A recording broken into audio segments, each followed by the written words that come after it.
His best friend stole $50 million right under his nose. But what the thief didn't know: the CEO had been recording everything for months. And the revenge he planned would destroy more than just a friendship. Marcus Chen built TechFlow from his garage in 2015. No investors. No connections. Just a brilliant algorithm and an 18-hour workday. His childhood friend Derek Patterson came aboard as COO when the company was worth nothing. Together, they grew it into a $50 million enterprise. But here's what Marcus didn't know. For 3 years, Derek had been siphoning money through shell companies. $2 million. Then 5. Then 12. The board meetings became strange. Investors started asking questions Marcus couldn't answer. And that's when Marcus decided to do something that would change everything. He stopped trusting his best friend. And he started watching. Pay attention to what comes next. Because the evidence Marcus discovered wasn't just damaging. It was a complete blueprint for betrayal. And Derek had signed every single document himself. The first clue came from an accountant named Sandra. She noticed invoices from a company called Pacific Digital Solutions. The problem? Pacific Digital didn't exist. It was a ghost company with one employee. Derek Patterson. If you're finding this as unbelievable as Marcus did, hit that like button. Because this gets so much worse. Marcus hired a private forensic accountant. What they found in 72 hours was staggering. 17 shell companies. All connected to Derek. All funneling money through offshore accounts in the Cayman Islands. But here's where it gets twisted. Derek wasn't just stealing. He was building a case to remove Marcus as CEO. Fabricated expense reports. Doctored meeting minutes. Even fake harassment complaints from employees who didn't exist. Derek wasn't just a thief. He was orchestrating a complete hostile takeover. And he had 3 board members already in his pocket. Now imagine you're Marcus. Your best friend since childhood. The man who stood as best man at your wedding. The godfather of your daughter. He's been planning your destruction for 3 years. But Marcus didn't panic. He got quiet. Dangerously quiet. And that's when his revenge began. Marcus installed monitoring software on the company servers. Completely legal. He was the CEO after all. Every email Derek sent. Every document he accessed. Every late-night phone call from his office. Recorded. But here's the twist nobody saw coming. Derek's plan was scheduled to execute in 30 days. A board vote to remove Marcus for financial mismanagement. Using the very evidence Derek had fabricated. Marcus had 4 weeks to build his counterattack. And what he planned wasn't just defense. It was complete annihilation. The kind of revenge that would make Derek wish he'd never learned Marcus's name. Week 1 of Marcus's operation revealed the scope of Derek's network. But that was just the beginning. 3 board members were receiving monthly payments. Not in cash. In cryptocurrency. Untraceable.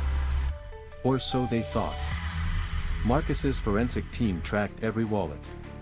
Every transaction. Every late-night transfer from Derek's hidden accounts. The evidence was building like a mountain. But here's what made Marcus's revenge truly brilliant. He didn't just gather evidence. He set traps. He scheduled a fake acquisition meeting. Worth $100 million. An opportunity Derek couldn't resist exploiting. Marcus invited potential buyers. All wearing wires. Working with the FBI. Because Marcus hadn't just gone to lawyers. He'd gone to federal prosecutors. Wire fraud. Securities fraud.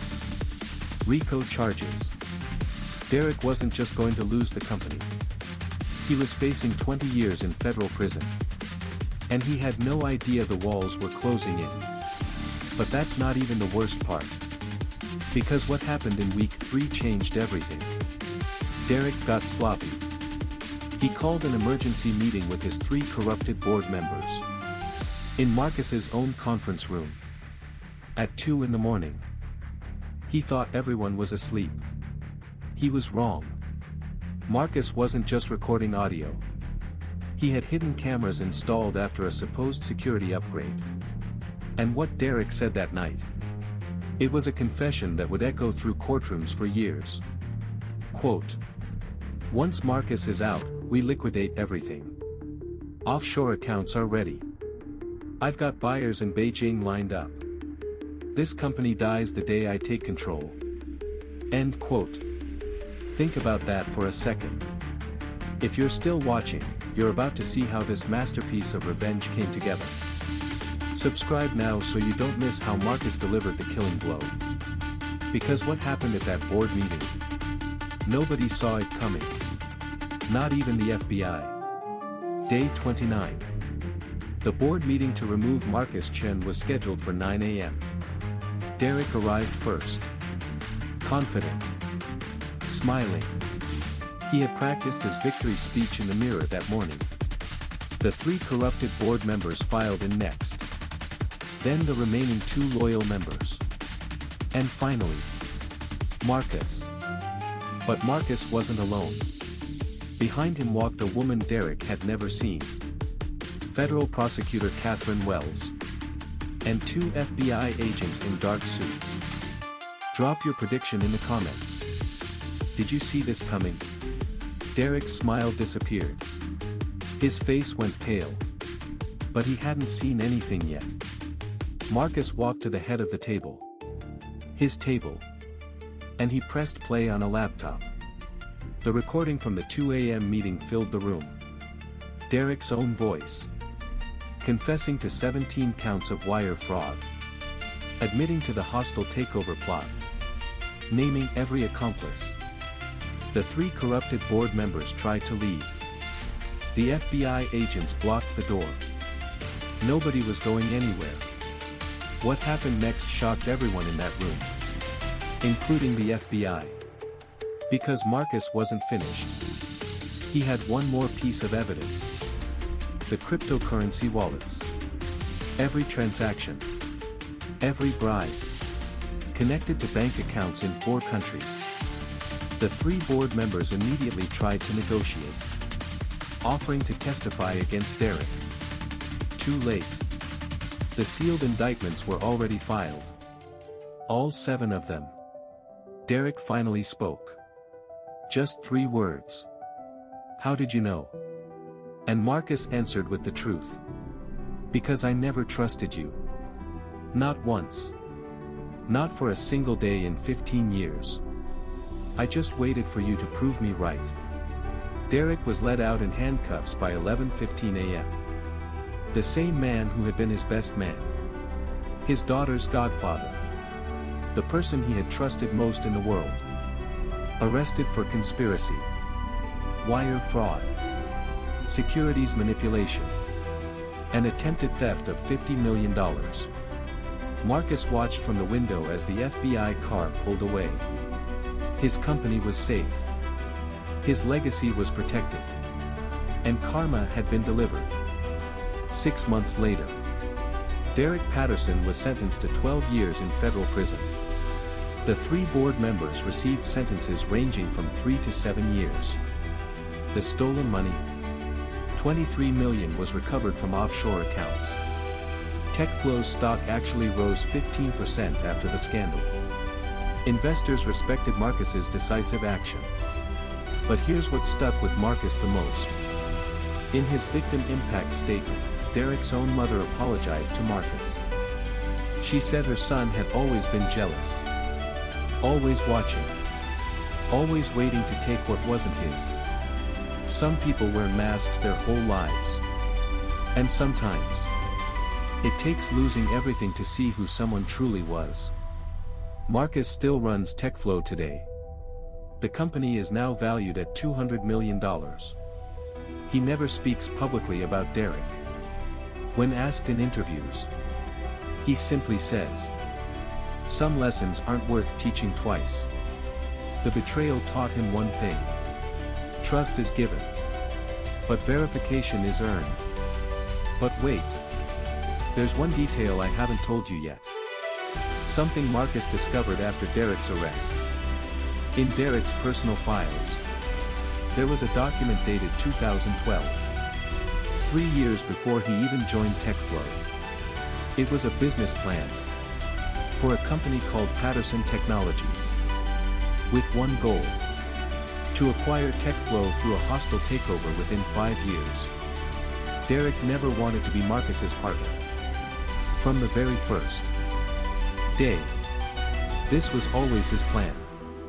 Every shared meal, every late night working together, every holiday with family. A performance. A 15-year performance. And Marcus had somehow sensed it. Deep down. That's why he never fully trusted. That's why he was always watching. Sometimes your instincts see what your heart refuses to accept. Derek Patterson is currently serving his sentence at a federal correctional facility. He's eligible for parole in 8 years. Marcus's response when he learned about the original document: "I already knew." That's what Marcus said. I already knew he was watching me before we ever shook hands. Because I was watching him too. The difference? He was watching for opportunity. And I was watching for the moment he would reveal himself. In business. In life. In every relationship. There are people who build. And people who wait to take. Derek spent 15 years pretending to build. Marcus spent 15 years waiting for the truth. And when that truth finally came, Marcus was ready. Not with anger. Not with revenge fantasies. With evidence. With patience. With a plan so complete that Derek never saw it coming. Some people ask Marcus if he feels betrayed. He always gives the same answer. You can't be betrayed by someone you never trusted. You can only be proven right. And that's the real lesson here.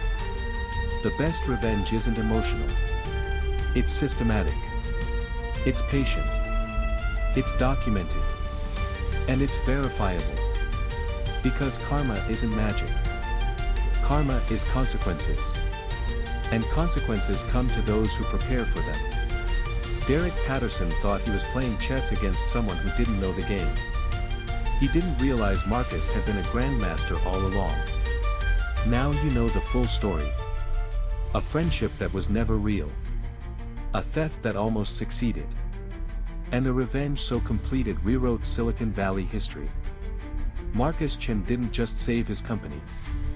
He proved that patience, documentation, and strategic thinking will always defeat greed. Always. Every single time. So if you ever find yourself wondering whether someone close to you is truly loyal, remember Marcus. Watch. Document. Prepare. And when the moment comes, deliver consequences so absolute. They never saw it coming. That's not revenge. That's justice. And justice always wins. Now you know how Marcus Chen turned the ultimate betrayal into the most satisfying revenge in Silicon Valley history. If this story hit different, share it with someone who needs to hear it. What would you have done if your best friend tried to steal everything you built? Drop your answer in the comments. And for more stories of karma delivered, make sure you're subscribed with notifications on. Because trust me, the next story is even more unbelievable.